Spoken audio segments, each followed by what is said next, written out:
Hello, everyone. Welcome to my presentation. My name is Alyssa Williams. I'm a graduating master's student within the Expressive Arts Therapy program, and my topic is Innovative Art in the Traumatized Mind, which is a reflection on the effects of PTSD on the creative brain within adolescence.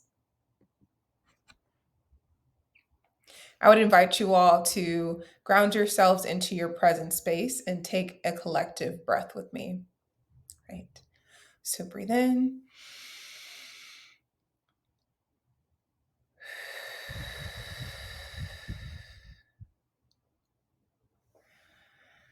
Okay.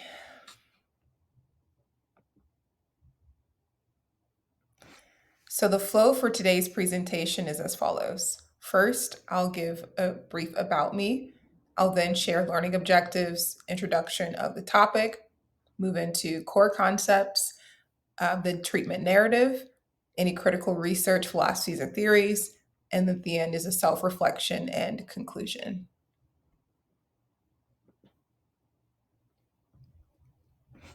So, about me, as I stated, I'm within the Expressive Arts Therapy program, but particularly during practicum, I worked with Partnerships to Uplift Communities, which is a nonprofit organization with 14 schools across LA. My school site was Stella Middle Charter Academy in Crenshaw. I'm a painter and muralist, and my preferred modalities are narrative and drama therapy. So for the learning objectives for today, the first one is to evaluate the facets of access, opportunity, and grassroots creativity that contribute to the framework of innovative art. Secondly, is to analyze the impact of PTSD as expressed through the core narrative and that impacted the client's ability to express creativity within the therapy space. And thirdly, is to consider the implications of access and opportunity on the expansion or reduction in breadth of expressive arts in the psychology field.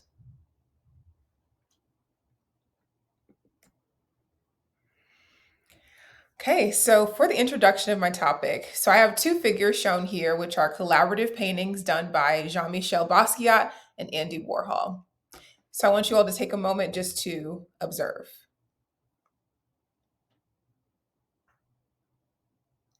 Basquiat's method of expression was formed by his upbringing in Brooklyn and a car accident that he had in his childhood.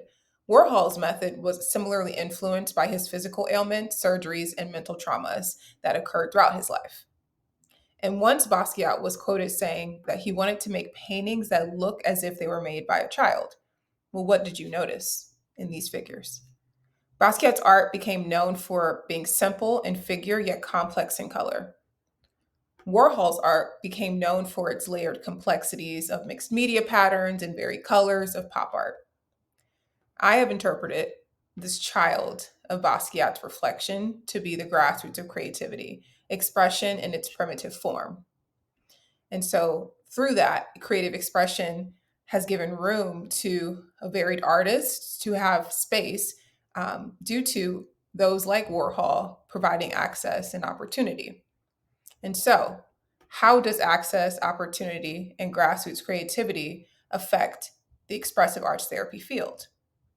I'd like you all to ponder this as I move into further information about the treatment narrative and about innovative art. Okay, so innovative art.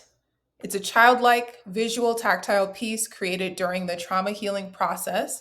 It utilizes various textures, colors, or forms, and aids in the expressive arts therapy assessment process.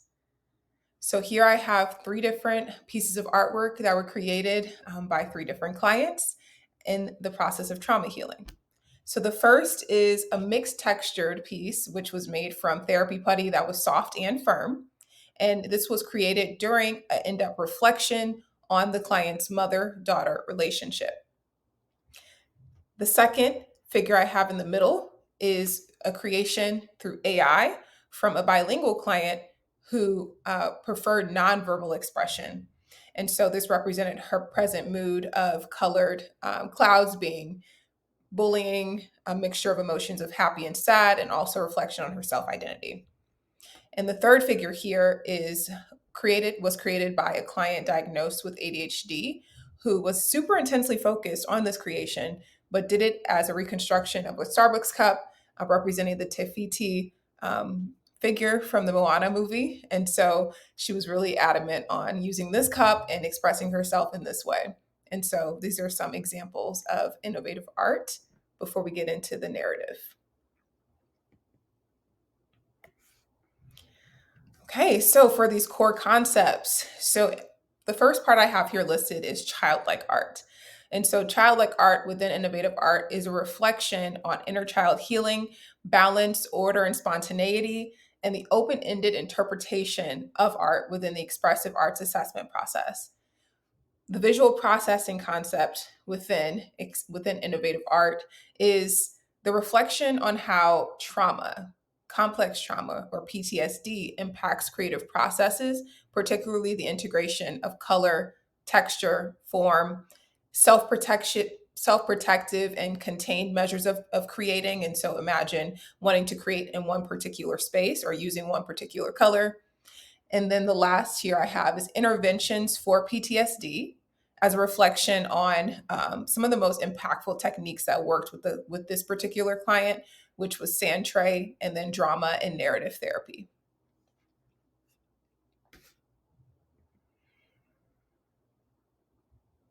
Okay, so for the treatment narrative, the pseudonym I'm using for the client is Naomi. And so Naomi is who I worked with from August of 2023 all the way through March of 2024. She was in sixth grade, she was 12 years old, and she was also Hispanic.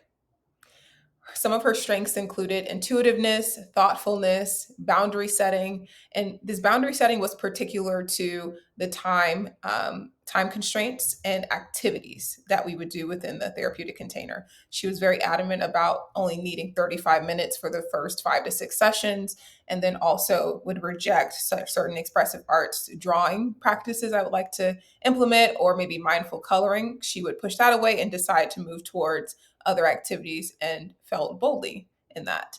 And so I often try to encourage her in building autonomy because within adolescence, this is an important part of their development. She was often also hesitant to self disclose unless it had to do with some coping strategy she was using to deal with some feelings of persistent sadness or anxiety. And so her parents were immigrants to the US, as well as her grandmother, and likely faced assimilation traumas. Naomi also would reflect on the machismo culture within the Hispanic community, which was a culture of hypermasculinity, and also frequently felt distant from her expressions of emotions, is how she would describe it to me. So she did see a prior therapist under Puck, my agency, within the fifth grade, who had given her a diagnosis of dysthymia. And that was because of persistent sadness. And it was evidenced by crying spells occurring about 4 to 5 times a week. And so the figures I have here are representing the phases of treatment that we went through. So the first phase was identification. And so this had to do with dominant narratives. Due to this dysthymia, I was working mainly with CBT or trauma focused cognitive behavioral therapy with narrative therapy. But as I learned more about Naomi, her process, her skill set, I moved more into narrative and drama therapy. And so, what I have here under September of 2023 was a safety plan that we created, an emotional safety plan that was paired with mirroring of emotions and mindful journaling techniques and also visualization. And this gave the ability to Naomi to identify painting as something that she wanted to incorporate in her own plan. But it was specifically not within the therapeutic container. It was something that she did at home, and that's something that she protected within her home space. Okay. So this middle figure here says October 2023. And so this was within the start of the deconstruction phase of Naomi's identified self characteristics, skills, strengths, and areas of improvement.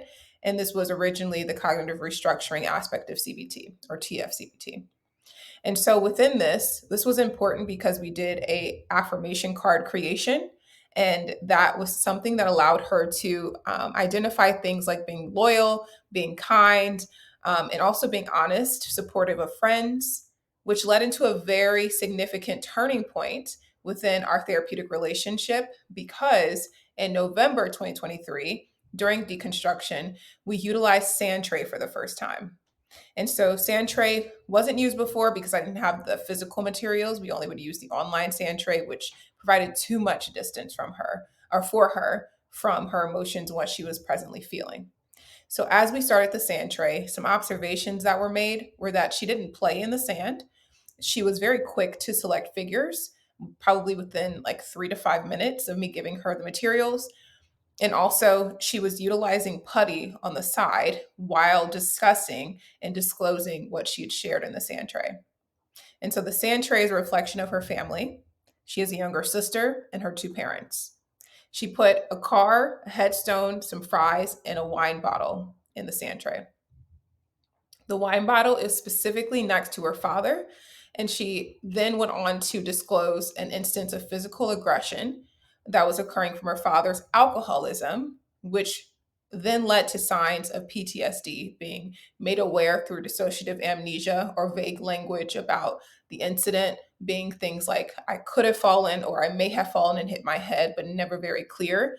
And then also things like startle response from loud sounds, all started to integrate and lead into more complex traumas that she was experiencing. But the importance of this particular activity was that it allowed me to understand Naomi. It allowed me to see more of her skill set being made known in the therapy space, but then also it allowed me to see and observe her rejection of complex shapes, figures, and her leaning towards simplicity and really wanting simplicity of everything that she did. And so this was something that not only was a turning point for Naomi, but also in a reflection of what I could do to better suit her needs within the therapeutic container. So for the second aspect of this treatment narrative, I have here in November the reauthoring phase being started through an identity sand tray. So the last sand tray led up to supervisory consultation, mandated reporting, and then after all of this, bringing it back to who is Naomi? What are her strengths? How can I help her develop these strengths and imagine this new narrative or new possibility that can exist throughout the rest of her middle school life and just life in general. And so Identity Sandtray was done to help her ground herself into newfound skills and strengths, and also to reaffirm creativity, because I had originally decided that her simplicity of design, of color, of figure, of form was something that should be observed, but also perhaps should be analyzed. And that's where I had to reauthor my own thinking and perspective, because she was uniquely creative, expressing her own resistance, her own boundaries, her own patterns through her understanding of art. And that did not make it something that was separate from the expressive arts assessment process, but it made it integral to it. And so later through this, as she defined her mother daughter relationship being very important to her, um, things like her pets being very important to her, and being at the beach, we then moved into drama. And this was to aid in her expression, her facial expression, verbal expression, body language expression to others, to me, to her parents. And so here I have some of the things that I created from this game. And so I have acted out, mirroring emotions, 3 lines of poetry. You'll see a random thought, gratitude, sounded out, which was music therapy, and then some somatic principles added and some visual tactile art. And so overall, it was in order to allow Naomi to be the author of her own story while reauthoring based off of things that she had learned that were untrue. So things that were doubtful, things that made her question herself. She could gather those things based off of her experiences that were causing symptoms of PTSD and bring it forth into a new path. So, some of the outcomes of our work together were that she had decreased crying spells occurring about 2 to 3 times a week, and then down to 1 to 2 times every couple weeks. Her coping strategies increased, so she was able to identify volleyball as something that worked really well, deep breathing. She had increased understanding of herself, of her ability to express herself, and also her creative expression through painting was maintained. Okay. All right. So, for some of the critical research, as a collection of the research under different categories here, I have the creative brain and expressive arts. So, under the creative brain, a lot of the research pertaining to PTSD were that it affects the differentiation of color, texture, and form, as was described through the narrative. It also affects the brain's right hemisphere, which is the processing and storing of visual information. And so this is also pertaining to memories, which is why when dissociative amnesia occurs and then active flashbacks occur, the person is then brought back into that present space with heightened sensory emotions, abilities, but outside of that has a distance from it. And then there was a reduction in the expression and awareness of emotion and also of things that are being processed creatively. So, color, texture, and form. And then there's also deeply impaired detail recognition. So, we would often integrate into the therapy space some memory collection exercises where Naomi would be tasked with drawing something that was remnant of something she enjoyed over the last week. And it would be difficult to recall specific details due to that dissociative presence. And so, under expressive arts research, the really beautiful thing really is the expressive therapies continuum and how it can positively impact things like complex traumas. And so, rehabilitation of this through expressive arts is on different levels. So, the kinesthetic sensory is a reflection of bodily awareness, the cognitive symbolic is a reflection of environmental interactions. The perceptual affective is a reflection on the intention of expression of someone. And the creative level is a reflection on achievement, fulfillment, and expression, the ability to trust oneself in expressing oneself. So, how does innovative art allow an adolescent client to express creativity while growing in understanding and communication of traumatic experiences? This can occur through emphasis on the perceptual affective level through highlighting intuitive creativity, empowering the individual to embrace the inner child who is healing, to embrace the simplicity and the complexion of and the complex nature of art and the creation of art and expressive arts, the open-ended nature. And this can further activate sensory and motory processes to heal. So, sensory stimulation is therapy. And so, for the last two categories here, I have childlike art and assessments.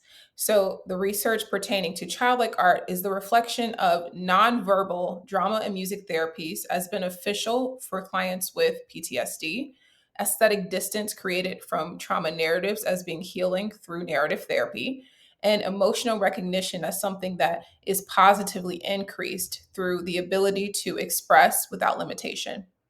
And so, under assessments, a lot of the research was reflecting the ability to process emotional regulation and trauma being increased through expressive arts, and the multimodal processes, which is a reflection on the ability to integrate sensory motor capabilities, emotional regulation, and healing from intergenerational traumas as something that can help the therapist understand the client to best suit the client.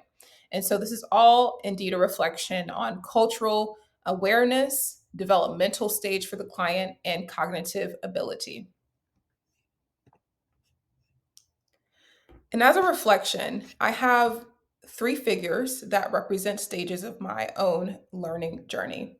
The first is a reflection on community, which is also a figure from the mural project that I designed and also implemented with the community. That is a reflection on resources, encouragement, creative abilities in a therapeutic environment with the help of staff at the school, and then in the therapy space with the help of colleagues, with the supervisor's help. The second here is a reflection on crisis support, which I created just before starting the practicum internship. And so this is showing the struggles and triumphs of crisis intervention, the identification of crisis, and how overcoming that, the overpouring of that client, can be caught in an essence of who they are. And the last here is a reflection on the step journey of a therapist. So, just the aspect of being one part of a holistic healing journey, a holistic path, and removing the weight of being the savior for the client, but allowing all collectively to provide provision. So I'd like to thank all of you all for listening, and I hope that you were able to take away some key points that'll help you in understanding the concept of innovative art and dealing with the traumatized mind. Thank you.